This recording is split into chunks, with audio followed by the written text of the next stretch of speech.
دیکھیے جہاں تواصی بالحق ہوگا معاشرے سے ریزنٹمنٹ لازماً آئے گی.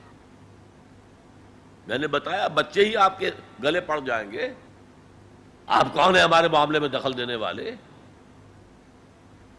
اور آپ بڑے حق کی بات کریں تو جن کی خدائی کے تخت جمے ہوئے ہیں وہ آپ کی بات جو ہے وہ چلنے دیں گے؟ وہ تو خود خدا بنے ہوئے، خود حاکم بنے ہوئے ہیں. لہذا ریزنٹمنٹ از اے رول، اپوزیشن از اے رول.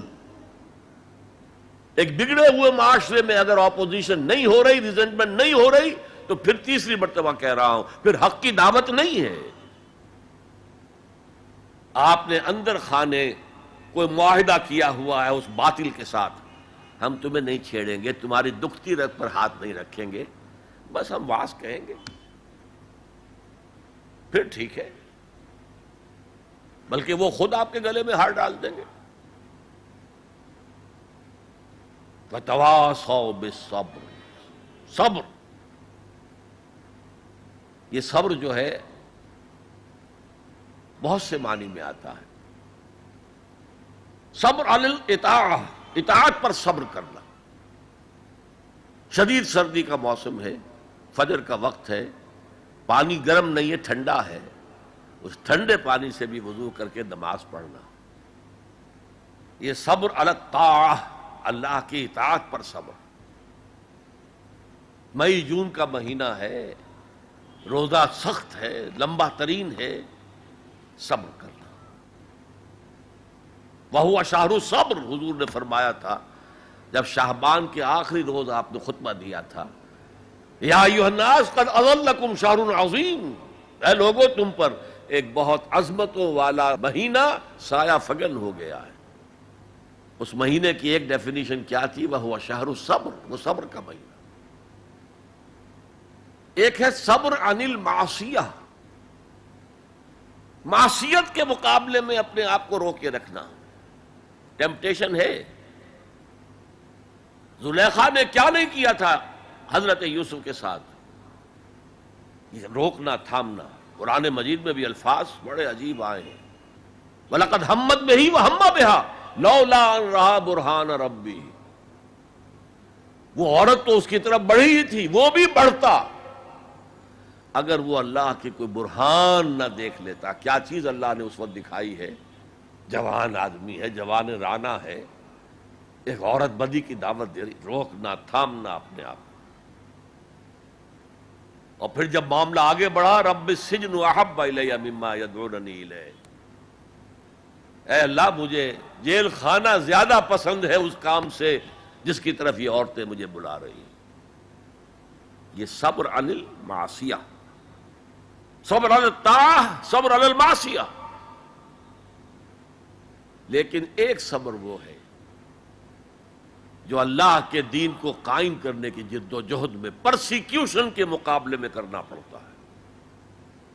جب مکے میں پرسیکیوشن ہو رہی تھی نوجوانوں کی، غلاموں کی، کنیزوں کی، جب صبر کرو، صبر کرو، جھیلو. جب حضرت یاسر رضی اللہ تعالی عنہ اور ان کی اہلیہ حضرت سمیہ رضی اللہ تعالی عنہ اور بیٹا عمار ابن یاسر ٹارچر کر رہا تھا، ابو جہل ان کو ٹارچر کر رہا تھا ہر طرح سے، کبھی جسم کا حصہ جلایا، کبھی کچھ اور کیا. تنگ آ گیا، کسی طریقے سے بھی کوئی کلمہ کفر کہنے کے لیے آمادہ نہیں ہوئی نہ حضرت سمیہ اور نہ حضرت یاسر. حالانکہ شریعت میں اجازت ہے، جان بچانے کے لیے کلمہ کفر کہا جا سکتا ہے بشرطے کہ ایمان دل میں قائم رہے، برقرار رہے. لیکن عزیمت کیا، جان دے دو، کلمہ کفر نہ کہو. حضور پاس سے گزرتے تھے اور چونکہ حکم صحابہ کو یہ تھا، ورنہ میرے اندازے میں اس وقت کم سے کم 40 صحابہ موجود تھے مکے میں، وہ تکہ بوٹی کر دیتے ابو جہل کی. بعد میں جو ہوتا دیکھا جاتا. کیا 70 صحابہ احد میں شہید نہیں ہو گئے؟ تو اس وقت اگر چند صحابہ شہید ہو جاتے تو کون سی بڑی بات تھی. لیکن یہ ہے انقلاب محمدی صلی اللہ علیہ وسلم کا طریقہ کار، جس کی روح سے اس وقت صبر لازم تھا. اللہ اپنے رسول کو حکم دے رہا تھا، فاصبر کما صبر اولو العزم من الرسل.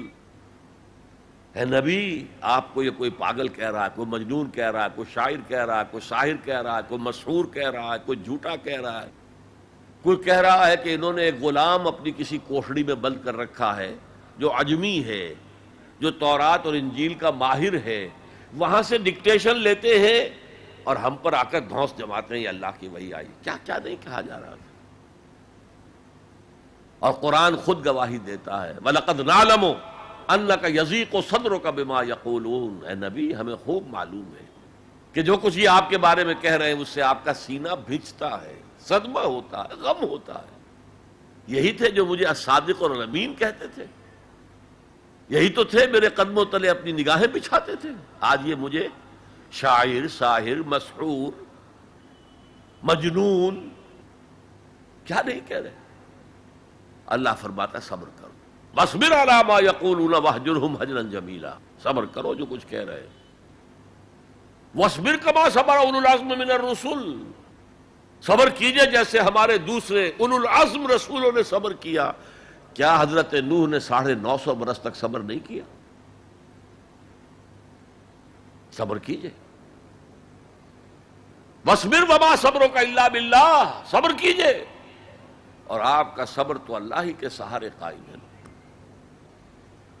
یہ حضور کو تلقین ہو رہی، مکے میں یہ تلقین حضور کو ہو رہی ہے، مدینے میں اور مکے میں حضور پھر صحابہ کو تلقین کر رہے ہیں. جب ٹارچر ہو رہا تھا حضرت سمیہ اور حضرت یاسر اور حضرت عمار پر، بات کہتے میں جھجک ہوتی ہے. بیٹے کو، جوان بیٹے کو، عمار کو ایک ستون سے باندھ دیا گیا، ان کے سامنے ان کی ماں کو برہنہ کیا.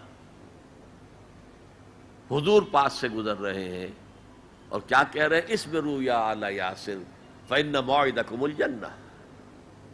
اے یاسر کے گھر والوں، صبر کرو، تمہارے وعدے کی جگہ جنت ہے، جنت میں تمہارے استقبال کی تیاریاں ہو رہی ہیں، صبر کرو. اور انہوں نے صبر کیا. حضرت سمیہ کے سامنے ابو جہل نے ایک چھوٹا سا بت کوئی پیش کیا، ایک دفعہ کہہ دو کہ ہاں اس میں بھی کچھ ہے، اسے بھی کچھ اختیار ہے، میں چھوڑ دوں گا تجھے. انہوں نے تھوک دیا اس بت کے اوپر، اور غصے میں آ کر اس نے برچھا جو ہے، برہنہ تو کیا ہوا تھا، ان کے شرمگاہ کے اندر مارا ہے جو پورے جسم سے آر پار ہو گیا. یہ تھا صبر. اصبروا اصبروا اصبروا. پھر مدنی دور میں آ کر ایک دوسرا صبر شروع ہو گیا. اب جنگوں کا دور آیا، ہتھیلی پر جان رکھو اور باہر آ جاؤ. وَلَا تَقُولُوا لِمَنْ يُقْتَلُ فِي سَبِيلِ اللَّهِ أَمْوَاتٌ بَلْ أَحْيَاءٌ وَلَٰكِن لَا تَشْعُرُونَ. يَا أَيُّهَا الَّذِينَ آمَنُوا اسْتَعِينُوا بِالصَّبْرِ وَالصَّلَاةِ. اے اہل ایمان، مدد حاصل کرو صبر سے اور نماز سے. إِنَّ اللَّهَ مَعَ الصَّابِرِينَ.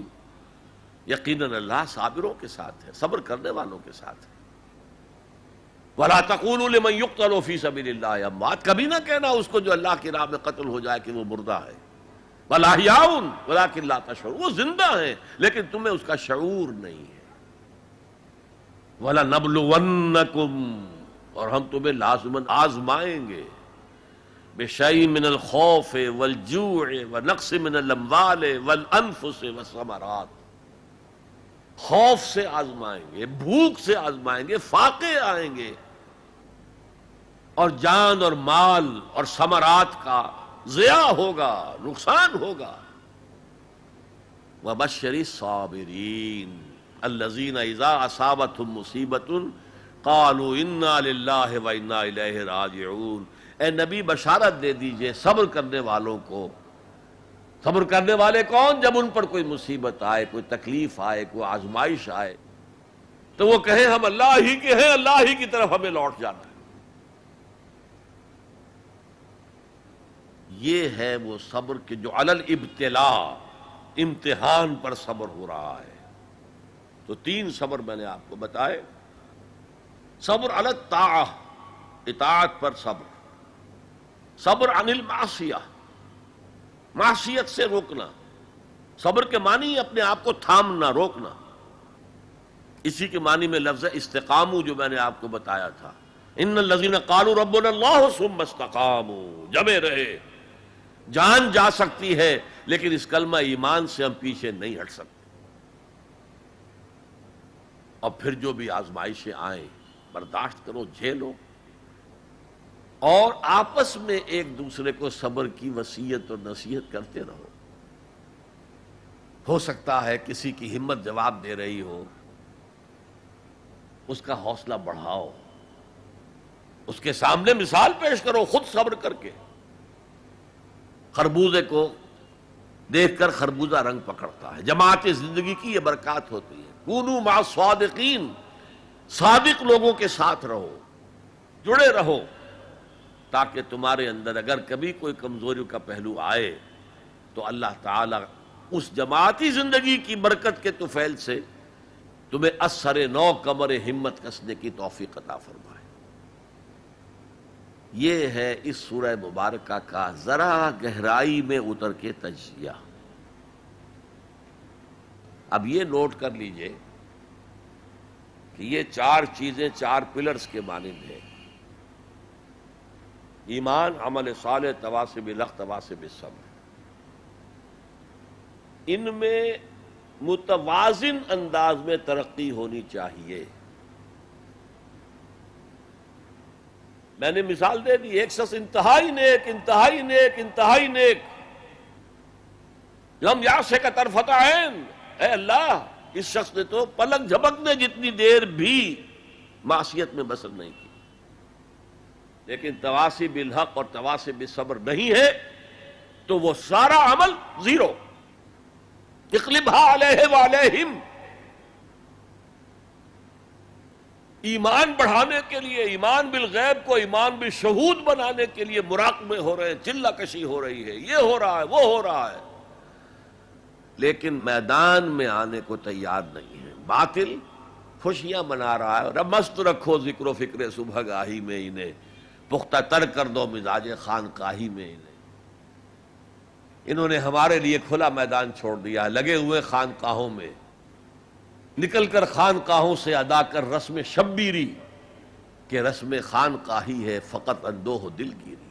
میدان میں آؤ. والعصر ان الانسان لفی خسر الا الذین آمنوا وعملوا الصالحات وتواصوا بالحق وتواصوا بالصبر. شاید آپ نے نوٹ کیا ہو، میں نے شروع کی جو دعائیں ہوتی تھیں ان میں آج یہ دعا ایڈ کی تھی: اللہم ربنا اجعلنا من عبادک الذین آمنوا وعملوا الصالحات وتواصوا بالحق وتواصوا بالصبر.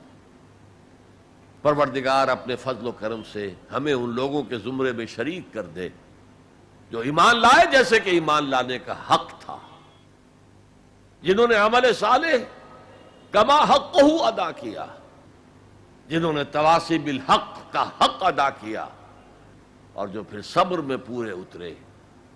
بارک اللہ لی ولکم فی القرآن العظیم ونفعنی وإیاکم بالآیات والذکر الحکیم. انہ تعالی جواد کریم ملک بر رؤوف رحیم.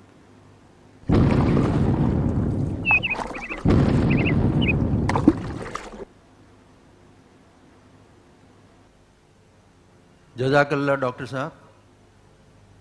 نجات کی راہ پر ایک پرمغز تقریر ہم نے آپ سے سنی. پہلا سوال، ایک یوسف علی ساون صاحب ہیں جو کہتے ہیں: محترم جناب ڈاکٹر صاحب السلام علیکم، میرا سوال یہ ہے کہ آدم علیہ السلام سے لے کر حضور صلی اللہ علیہ وسلم تک سب نے توحید اور عمل صالح کی تعلیم دی، اور ہمارے نبی پر نبوت بھی ختم ہو گئی. اب میرا یہ سوال ہے کہ دنیا میں جتنی قومیں آباد تھیں اور ہیں اور قیامت تک رہے گی، ان تمام قوموں کی راہ نجات دین اسلام ہے یا کوئی اور دین ہے؟ برائے کرم وضاحت کیجیے. میرے نزدیک تو اس میں کسی شک و شبے کی گنجائش نہیں ہے کہ پوری نوع انسانی کے لیے راہ نجات یہی ہے جو سورۃ العصر میں بیان ہوئی. یہ لازمی ہے اور تمام انسانوں کے لیے لازمی ہے. البتہ وہ لوگ جن تک کہ قرآن کی اور حضور کی دعوت پہنچی ہی نہ ہو، ان کے بارے میں اللہ تعالی صرف توحید پر محاسبہ کرے گا، اس لیے کہ توحید فطرت کے اندر ہے۔ رسالت کا پیغام پہنچا ہی نہیں، شریعت پہنچائی نہیں گئی، تو محاسبہ کیسے ہوگا؟ یہ معاملہ ذہن میں رکھیں، باقی راہ نجات اس کے سوا اور کوئی نہیں۔ ایک اور سوال ہے جو کسی غیر مسلم بھائی کا ہے، پروین جادھو، وہ ہم سے سوال کر رہے ہیں کہ I am a non Muslim, what is the way of my نجات and how can I declare of my ایمان؟ Very easy. I told you in the beginning that to become a Muslim you have only to testify. I testify that there is no God except Allah. And I testify that Muhammad is his messenger and prophet. You become a Muslim. And then you try to go deeper and deeper and deeper into Iman, so that it becomes a conviction with you, conviction about the existence of God, conviction about the Ba's ba'd al-maut, resurrection, conviction about the hereafter, conviction about the institution of prophethood, conviction that the prophethood came to an end on Muhammad sallallahu alaihi wasallam and reached its climax in his personality, etc., etc. So this will add and go on deepening your faith or your iman or your conviction.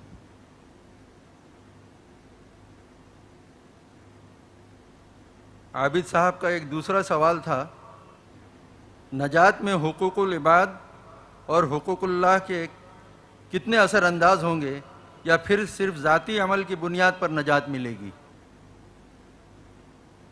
میں نے کل آپ کو ایک حدیث سنائی تھی کہ محض ذاتی عمل کی بنیاد پر کسی کو نجات نہیں ملے گی جب تک کہ رحمت خداوندی دستگیری نہ کرے،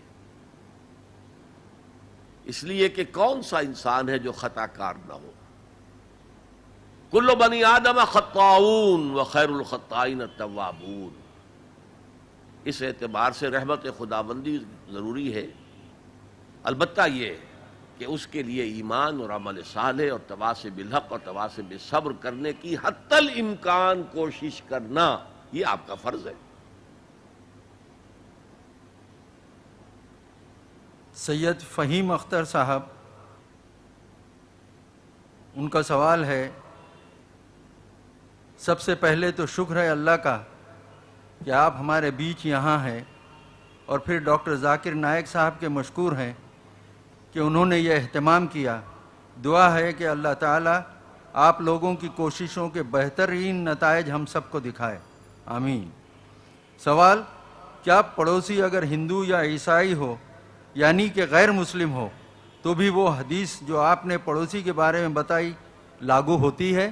لازماً لاگو ہوتی ہے، الا یہ کہ وہ پڑوسی ہاسٹائل ہو towards Islam. If he is not hostile towards Islam, اگر وہ دشمن نہیں ہے، اگر وہ اسلام کے خلاف کوئی کوشش نہیں کر رہا ہے، کوئی سازش نہیں کر رہا ہے، تو ظاہر بات ہے کہ پھر اس کے حقوق پڑوسی کی حیثیت سے ساقط ہو جائیں گے۔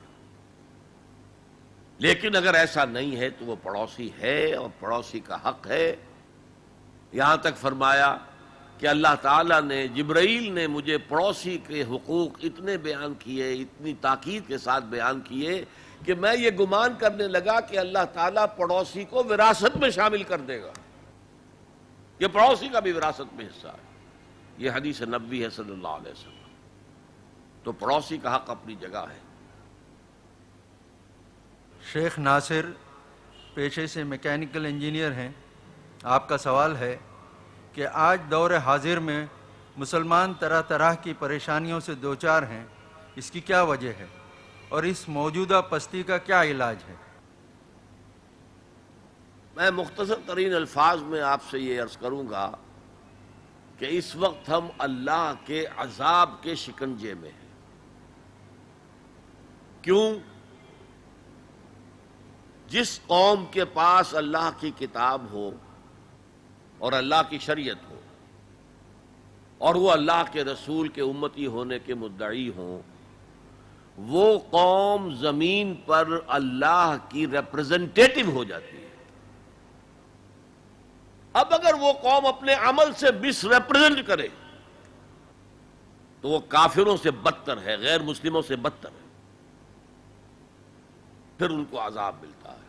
آج ہماری ذلت اور رسوائی، ہم سے پہلے بھی ایک امت تھی اور بڑی چہیتی اور لاڈلی امت تھی، ذرا اندازہ تو کیجئے، بنی اسرائیل صحرا میں سفر کر رہے ہیں تو ابر کا سائبان ساتھ ساتھ چل رہا ہے، دھوپ نہ ستائے، کھانے پینے کی ضرورت پیش آئی ہے تو من و سلوہ نازل کر دیا ہے، پانی کے لیے ایک ضرب لگی ہے عصا کی اور 12 چشمے، تاکہ 12 کے 12 قبیلے اپنا اپنا چشمہ معین کر لیں۔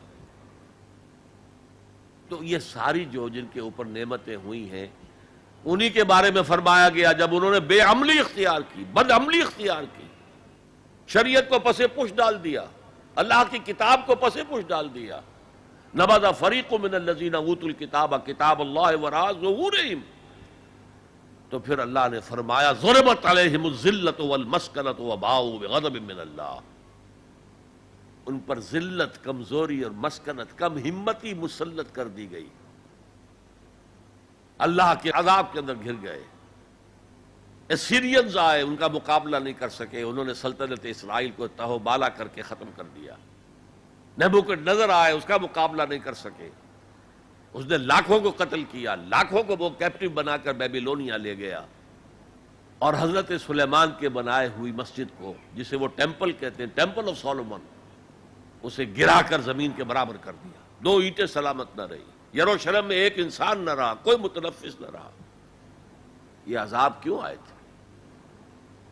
پھر ایک وقفہ آیا، اس لیے کہ پھر حضرت عزیر علیہ السلام کی دعوت سے لوگوں میں عمومی ایک توبہ کی تحریک برپا ہو گئی، لوٹو اللہ کے دین کی طرف، لوٹو شریعت کی طرف، تو اللہ کی رحمت بھی پھر متوجہ ہو گئی، مکابی سلطنت قائم ہوئی، جو اپنے رقبے کے اعتبار سے حضرت سلیمان کی سلطنت سے بھی بڑھ کر تھی، لیکن پھر دوبارہ ان کے اوپر وہی دنیا پرستی، شہوت پرستی، یہ ساری گندگیاں جب آ گئیں، مشرکانہ توہمات آ گئے، غیر مسلموں سے خلا بلا، اس کی وجہ سے ان کے اندر وہ ساری رسمیں ریتیں شروع ہو گئیں، پھر عذاب آیا۔ پہلے یونانیوں کے ہاتھوں رگڑا گیا ان کو، سکندر کے ہاتھوں، سلیوکس کے ہاتھوں، اور پھر رومنز کے ہاتھوں رگڑا گیا، یہاں تک کہ سن 70 عیسوی میں ٹائٹس رومی نے، کیونکہ انہوں نے بغاوت کی تھی ان کے خلاف، رومنز کے خلاف، تو حملہ کر کے 1,33,000 یہودیوں کو ایک دن میں قتل کیا، اور جو دوسرا ٹیمپل انہوں نے بنا لیا تھا، سیکنڈ ٹیمپل جس کو وہ کہتے ہیں، اس مکابی دور میں وہ حضرت سلیمان کا بنایا ہوا وہ معبد جو ہے وہ دوبارہ بن گیا، سن 70 عیسوی میں اسے پھر گرا دیا گیا، آج تک گرا پڑا ہے، 1934 برس سے ان کا خانہ کعبہ گرا ہوا ہے۔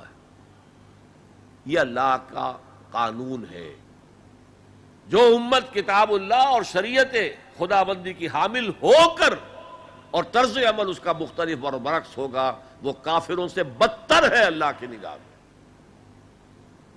اب علاج ایک ہی ہے،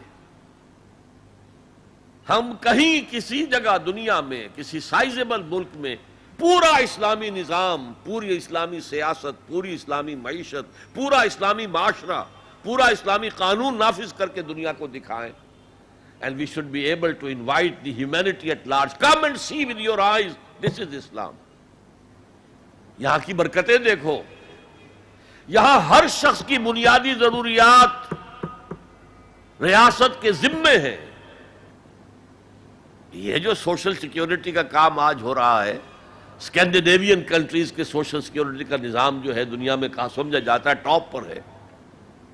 پھر انگلستان میں ہے ان امپلائمنٹ الاؤنس، امریکہ کے اندر بھی ہے، لیکن یہ کہ سب سے پہلا سوشل سیکیورٹی کا نظام خلافت راشدہ میں ہوا ہے، جہاں ہر شخص کی جو بھی بنیادی ضروریات ہیں اس کی کفالت ریاست کے ذمے تھی۔ میں نے جو حال یہاں دیکھا ہے پاکستان میں کبھی نہیں دیکھا. جس طرح کی چھوٹے چھوٹے سے 4 فٹ 6 فٹ 7 فٹ کی ایک لکڑی کی بنی ہوئی کوٹھڑی کے اندر پورا خاندان آباد ہے، اور جبکہ اونچے اونچے محل موجود ہے سامنے. یہ عجیب ملک ہے، ڈیموکریسی میں بہت اونچا، لیکن سوشل سیکیورٹی کا کوئی نظام سرے سے نہیں، سرے سے نہیں. ہمارے ہاں پاکستان میں بھی وہ کوئی اسلامی نظام ہے جو زکوٰۃ ہے وہ پورا بیت المال کا نظام قائم نہیں ہے جیسے کہ ہونا چاہے. پھر بھی کچھ نہ کچھ زکوٰۃ کا نظام جو قائم کر گئے تھے ضیاء الحق صاحب، اس سے کچھ نہ کچھ غریبوں کی مدد ہوتی ہے. تو بہرحال جب تک ہم دنیا کے سامنے اسلام کی نمائندگی نہیں کریں گے، صحیح اسلام کی اور کامل اسلام کی، اس وقت تک ہمارے حالات میں کوئی بہتری نہیں آ سکتی. صدیقی صدف فاطمہ آپ سے سوال کر رہی ہیں، برائے مہربانی یہ بتا دیں کہ اگر کسی کے دل میں یا قلب میں ایمان کوٹ کوٹ کر بھرا نہ ہو تو اس کے لیے کیا کرنا چاہیے، اور کیا بنا قلبی ایمان کے نجات ممکن ہے؟ قلبی ایمان کے بغیر نجات نہیں ہے. ہاں ایمان کمزور ہو تو میں عرض کر چکا ہوں، ایمان ہو دل میں ہو لیکن اتنا مضبوط نہیں ہے کہ وہ عمل کو پوری طرح ہولڈ کر سکے، عمل کو درست کر دے. تو پھر اگر گناہوں کا پلڑا زیادہ بھاری ہے نیکیوں سے تو سزا ملے گی جہنم کے اندر. البتہ ایک وقت آئے گا نکال کر اور پھر انہیں جنت میں داخل کر دیا جائے گا قلبی ایمان کی وجہ سے. لیکن دوسرا سوال جو اس میں ہے کہ ایمان کہاں سے آئے؟ دیکھیے ایمان پیدا کرنے کے 3 طریقے ہیں. 2 ایزی ہیں لیکن ان سے ایک ایسا ایمان پیدا ہوتا ہے جس میں شعور کا ایلیمنٹ بہت کم ہے، نہ ہونے کے برابر. کوئی ڈائمنشن اس کی انٹلیکچوئل نہیں ہے. وہ کیا ہے؟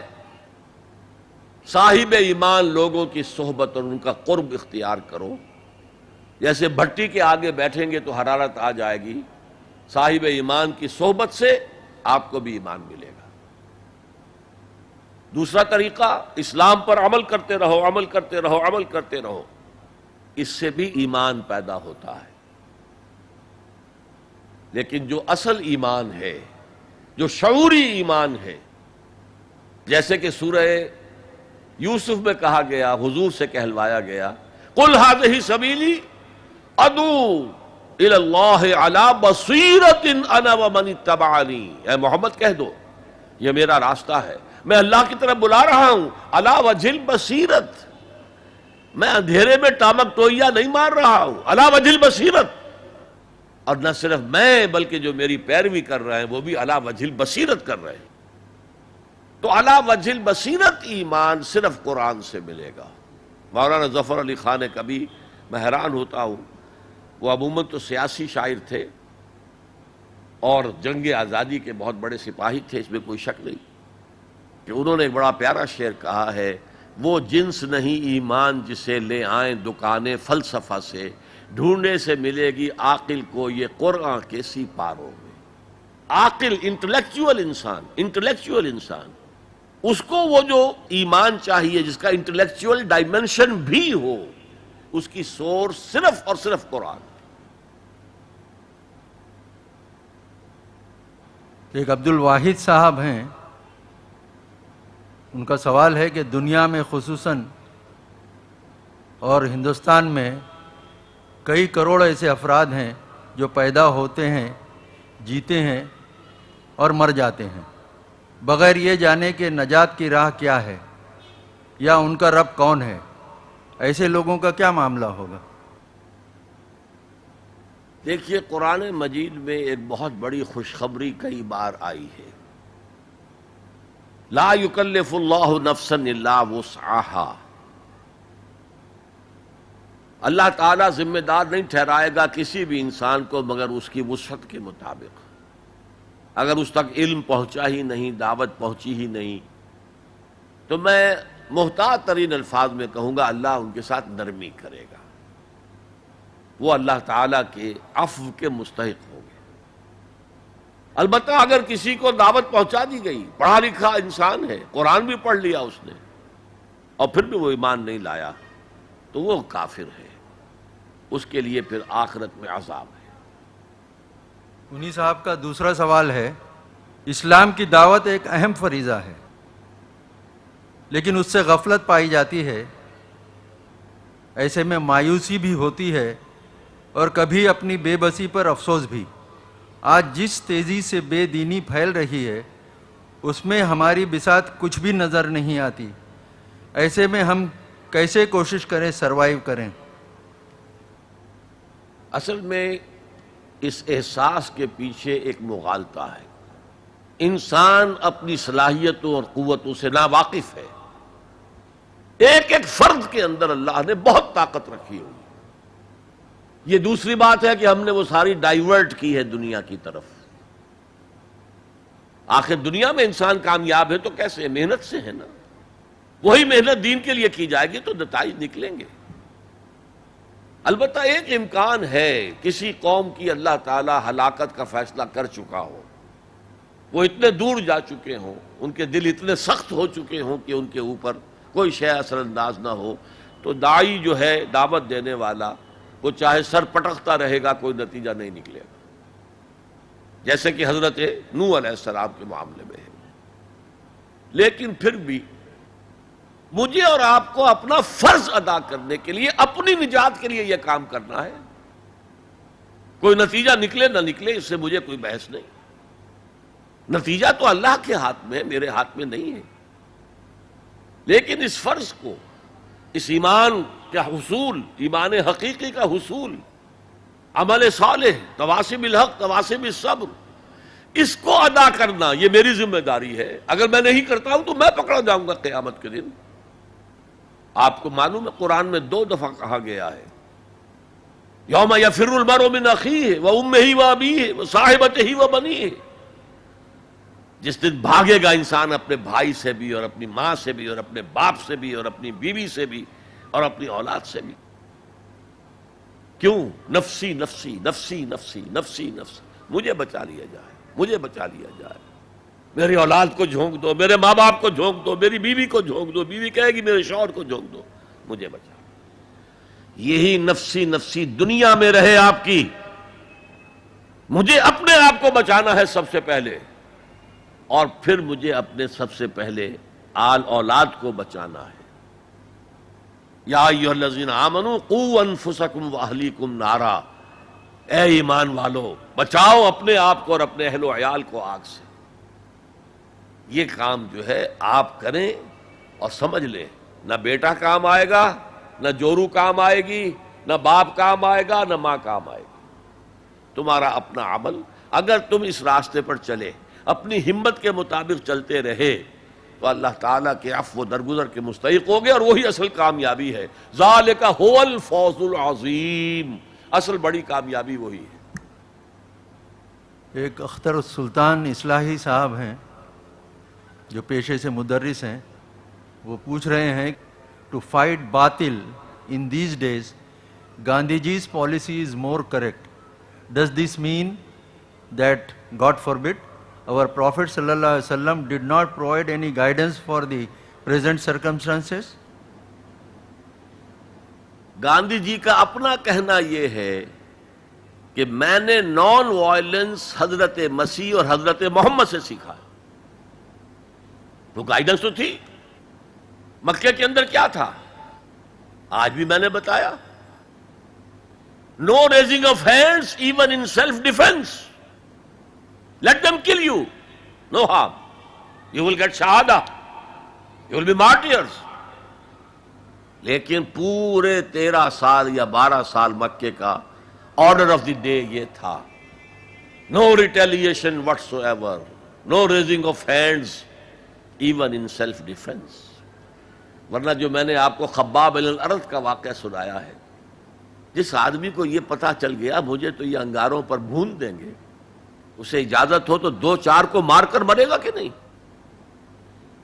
بلی کو بھی اگر کہیں گھیر لیں آپ کسی کونے میں اور اسے پتا چلے کوئی راستہ نہیں، وہ آپ پر جھپٹے گی، کیا جان ہے اس کی بیچاری کی، لیکن وہ آپ کی آنکھوں پر آ کر حملہ کرے گی۔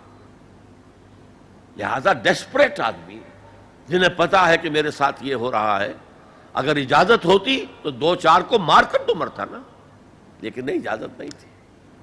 حضرت عیسیٰ کا نان وائلنس، حضرت عیسیٰ کے زمانے میں جو ایک زیلوٹس کی تحریک چل رہی تھی، وہ چاہتے تھے کہ عیسیٰ ان کا ساتھ دیں تاکہ رومنز کو یہاں سے نکال دیا جائے۔ حضرت عیسیٰ نے ان کا ساتھ نہیں دیا، وہ وائلنٹ جو ہے ایک موومنٹ چلانا چاہتے تھے۔ حضرت عیسیٰ نے پہلے ایمان اور عمل صالح کی دعوت کو رکھا، پہلے اپنے ایمان کی خبر لو، تم جو شریعت کے پیروکار ہو، تمہاری حیثیت ان قبروں کی سی ہے جن کے اوپر تو سفیدی پھیر دی گئی ہے، اندر گلی سڑی ہڈیوں کے سوا کچھ نہیں ہے۔ تم نے شریعت کے صرف ظاہری کو لے رکھا ہے، شریعت کی روح ختم ہو گئی ہے۔ جب تک کہ وہ ریوائیو نہ ہو اس وقت تک کوئی کام نہیں ہوگا۔ تو گاندھی جی نے یہ بات کہی تھی جنہیں آپ سرحدی گاندھی کہتے ہیں، خان عبد الغفار خان، اور خان عبد الغفار خان نے یہ بات بتائی۔ ہمارے ہاں ایک سینئر صحافی تھے میم شین، محمد شفیع، اور انہوں نے مجھے بتائی، میں نے پوری روایت جو ہے اس کا سلسلہ بھی آپ کے سامنے بیان کر دیا۔ گاندھی نے خان عبد الغفار خان سے کہی، انہوں نے میم شین صاحب سے کہی، محمد شفیع سے، میاں محمد شفیع، اور انہوں نے مجھے بتائی کہ میں نے نان وائلنس حضرت مسیح اور حضرت محمد سے سیکھا ہے۔ فہیم ارشد انصاری، آپ کا سوال ہے، اس وقت دنیا میں مسلمانوں کا امیر کون ہے؟ کس کے ہاتھ میں خلافت ہے؟ اس وقت نہ کوئی خلافت ہے، نہ مسلمانوں کا کوئی امیر ہے، انتشار کا دور ہے، 50-60 ملک ہیں، اول تو ان کی اپنی ہے نیشنلزم، پھر ان کے اندر ایتھنک، لنگوسٹک، ہر طرح کی نیشنلٹیز ہیں۔ تو یہ تو ہمارے زوال کی انتہا کا دور ہے۔ یہاں کہاں جامعیت، کون امیر؟ ہاں یہاں جماعت ایک اثر نو بنانی پڑے گی جس کا کوئی امیر ہو اور جس کے ساتھ بیعت کی جائے کہ جو تم کہو گے ہم کریں گے، اور سب سے پہلے اپنے کردار کی اصلاح ہو، اپنی ذات پر اپنے گھر میں دین کو نافذ کیا جائے اور پھر سامنے آیا جائے۔ یہ کام اثر نو ہوگا۔ جیسے حضور کے زمانے میں آپ نے ایک نئی جماعت بنائی، قدیم جو اہل ایمان تھے موجود تھے کہ نہیں وہاں؟ یہودی مسلمان تھے کہ نہیں وہ پہلے کے؟ اور حضور کو بڑی توقع تھی کہ وہ تو میرا ساتھ دیں گے۔ اللہ تعالیٰ نے کس طریقے سے آپ کو مایوس کیا، لن ترضی عنک الیہود ولا النصارى حتی تتبع ملتہم۔ اے نبی کوئی توقع نہ رکھو ان یہود اور نصارہ سے، وہ کبھی راضی نہیں ہوں گے آپ سے جب تک کہ آپ ان کی پیروی نہ کریں۔ آج مسلمانوں میں لیڈرشپس ہیں، مسندیں ہیں، جمی ہوئی ہیں، اور وہ تو کہیں گے ہمارے پیچھے چلو۔ لہذا ایک نئی جماعت جو خالص اسلامک آئیڈیالوجی پر ہو، فرقہ بندی پر نہ ہو، کسی مسلک کی بنیاد پر نہ ہو، جس کا مقصد کلیئرلی یہ ہو کہ اللہ کے نظام کو قائم کرنا ہے، ایسی جماعت اثر نو قائم کرنی ہے۔ سید واجد ہاشمی، پیشے سے انجینئر، آپ کا سوال ہے، کیا انسان کو محض سورۃ العصر ہی کافی تھی؟ باوجود اس کے اللہ نے سارا قرآن نازل کر دیا؟ تو اللہ ہم سے کتنی انسیت رکھتا ہے، اس کے پیمانے کی پیمائش کیا ہے؟ اللہ تعالیٰ کا اپنے خلق سے محبت کا معاملہ یہ ہے کہ اللہ کہتا ہے کہ میں نے اپنی رحمت کے 100 حصے کیے، ایک حصہ تمام مخلوقات میں تقسیم کر دیا۔ حیوانات میں بھی ماں کو اپنے بچڑے سے جو محبت ہوتی ہے وہ بھی اس ایک حصہ رحمت کا ظہور ہے۔ انسانوں میں بھی آپس میں جو محبت ہے تو وہ 1% رحمت کا ظہور ہے۔ 99 حصے میرے پاس ہے۔ لہذا اللہ تعالیٰ کو الخلق و عیال اللہ، تمام مخلوق اللہ کے کنبے کے مانند ہے. اللہ کو انسانوں سے بہت محبت ہے، ودود ہے. ودود کہتے ہیں جس بہت ہی محبت کرنے والا. ہاں غلط کام کرو گے تو سزا بھی دے گا. دونوں شانیں بیک وقت سامنے رکھنی چاہیے. اگر آپ زیادہ اس کی غفاری پر دھوکہ کھا گئے تو بھی مارے جائیں گے، اور اگر اس کی مغفرت سے مایوس ہو گئے تب بھی مارے جائیں گے. اس لیے کہ مایوسی کفر ہے. مایوسی کے بعد قوا جواب دے جاتے ہیں، ہمت ختم ہو جاتی ہے، عمل کا جذبہ باقی نہیں رہتا. لہذا انسان کا اللہ کے ساتھ رشتہ ہونا چاہیے ما بین الخوف والرجاء.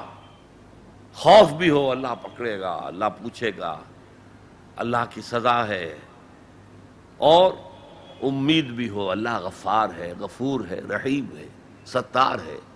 یہ دونوں کیفیتیں ساتھ ساتھ چلیں، ورنہ اگر ایک کیفیت کا غلبہ ہو گیا تو یہ دونوں کیفیتیں جو ہیں علیحدہ علیحدہ مہلک ہو جائیں گی. You said in your talk that we have to stop those things that go against Allah's law. So if my family goes against Islam by watching TV serials that are un-Islamic, then what should I do? Number one, turn off the TV till I am stopped by my family, or else? Please throw some light on this topic. پہلا کام یہ ہے کہ آپ نصیحت کریں، امر بالمعروف نہی عن المنکر سے کام لیں، اور نرمی کے ساتھ سمجھائیں اور ان سے کہیں کہ وہ ان چیزوں سے باز آ جائیں. البتہ اگر نہیں بات چل رہی، ٹی وی کا دیکھنا محض میرے نزدیک اتنی بڑی بات نہیں ہے، لیکن اگر اس سے کوئی بڑی بات بھی ہے اور وہ بیوی اڑی ہوئی ہے اس پر، تو اللہ نے طلاق کا راستہ کھولا ہوا ہے. میرا اور تمہارا راستہ علیحدہ ہے، بتا دیا جائے.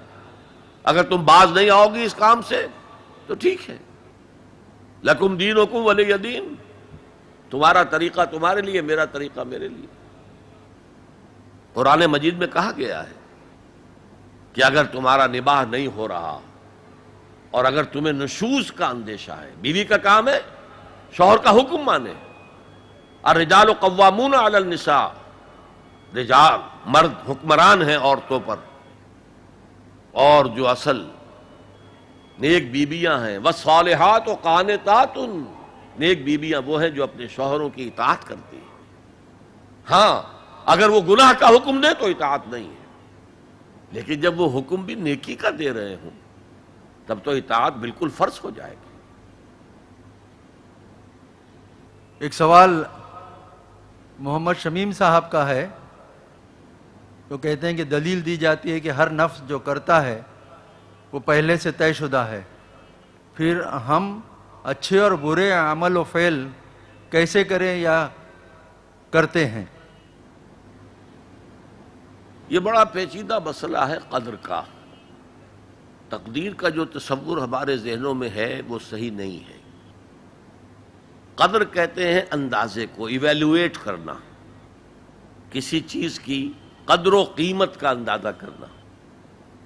اللہ نے ہر جاندار کے لیے ایک اندازہ مقرر کر دیا. مثلا چھوٹی سی چڑیا ہے اور وہ ہوا میں اڑتی پھر رہی ہے.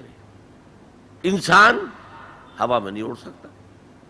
مشین بنا کر ہوائی جہاز میں اڑ جائے، خود تو نہیں اڑ سکتا. تو یہ ہر نوع کی ایک تقدیر ہے. اسی طریقے سے ہر انسان کی بھی کچھ لمیٹیشنز ہیں. ہر انسان کو دو چیزیں ملتی ہیں جس میں اس کا کوئی دخل نہیں. اسے والدین کی طرف سے جینز مل رہے ہیں، اس کے اثرات اس کی شخصیت پر ہوں گے.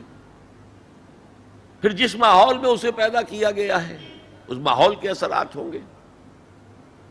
ان دونوں سے مل کر شاکلہ بنتا ہے. قرآن مجید نے شاکلہ کہا ہے. شاکلہ کہتے ہیں پیٹرن کو. آپ نے لوہے سے کوئی چیز ڈھالنی ہے تو پہلے لکڑی کا پاٹرن بناتے ہیں. ہمارے مصری لوگ پاٹرن کہتے ہیں اس کو. اسے آپ پیٹرن سمجھیے، تاکہ اس میں آپ نے لوہا پگھلا کر ڈالا تو اسی کے مطابق ڈھل گیا.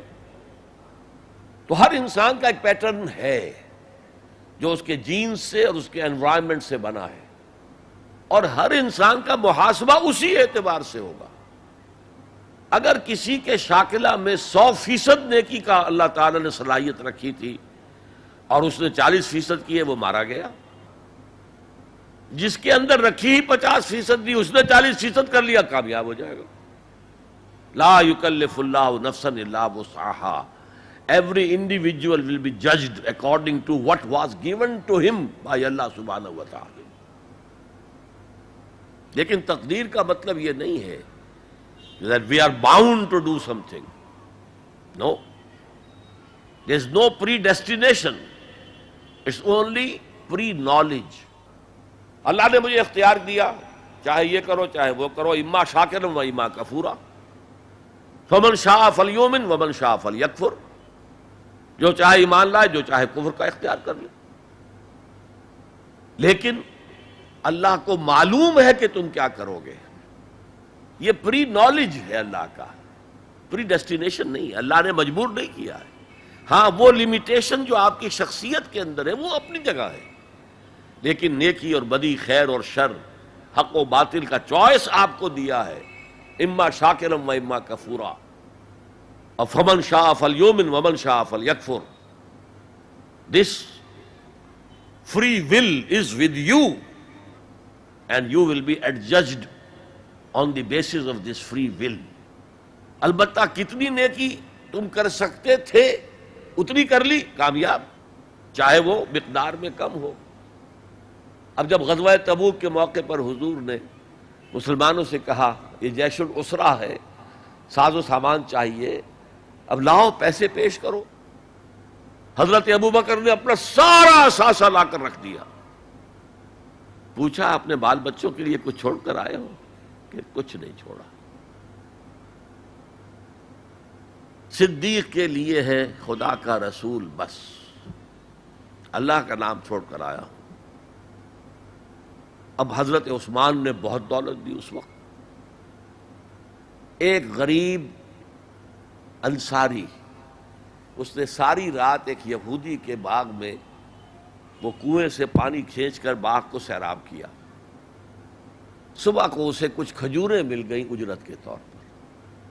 اس نے آدھی لا کر اپنے بال بچوں کو دے دی، گھر کا نفقہ، نان نفقہ شام تک کے لیے. آدھی حضور کے سامنے لا کر رکھ دی. جو منافقین موجود تھے انہوں نے تمسخر اڑایا. ہاں جی ہاں، بغیر ان کھجوروں کے تو یہ لشکر جا ہی نہیں سکتا، یہ تو بڑا، یہ تو بہت. حضور نے کیا کہا؟ ان کھجوروں کو اس پورے ڈھیر کے اوپر پھیلا دو، اللہ کی نگاہ میں یہ اس پورے ڈھیر سے زیادہ بھاری ہے. تو آپ جو کچھ کر سکتے ہیں کیجئے. اللہ تعالیٰ کی لاٹھی اندھے کی لاٹھی نہیں ہے جو برابر چلے سب پر، بلکہ ایوری انڈیویجول اس کے علیحدہ علیحدہ حساب ہوگا. اللہ کا کمپیوٹر بہت بڑا ہے، بہت بڑا ہے، بہت بڑا ہے. وہ ہر ایک کی قدر و قیمت کا تعین کر لے گا. اگلا سوال، آپ نے کہا تھا جس نے قرآن کو جھٹلایا وہ عنقریب خسارے میں ہے. تو قرآن اور حدیث کی کتابیں ہونے کے باوجود بھی ہمارے علماء مسجدوں میں، گھروں میں اور درسوں میں قرآن کی باتیں چھوڑ کر بزرگوں اور اماموں کی کتابیں کثرت سے پڑھتے اور پڑھاتے ہیں. کیا ہمارے علماء یہ نہیں جانتے کہ قرآن ہی بخشش کا ذریعہ ہے اور قرآن میں ہی سب فضائل اور مسائل ہیں؟ پھر وہ ایسا کیوں کرتے ہیں؟ تسلی بخش جواب دیں. میرے پاس یہ اختیار تو نہیں ہے کہ آپ کی لازماً تسلی کرا دوں.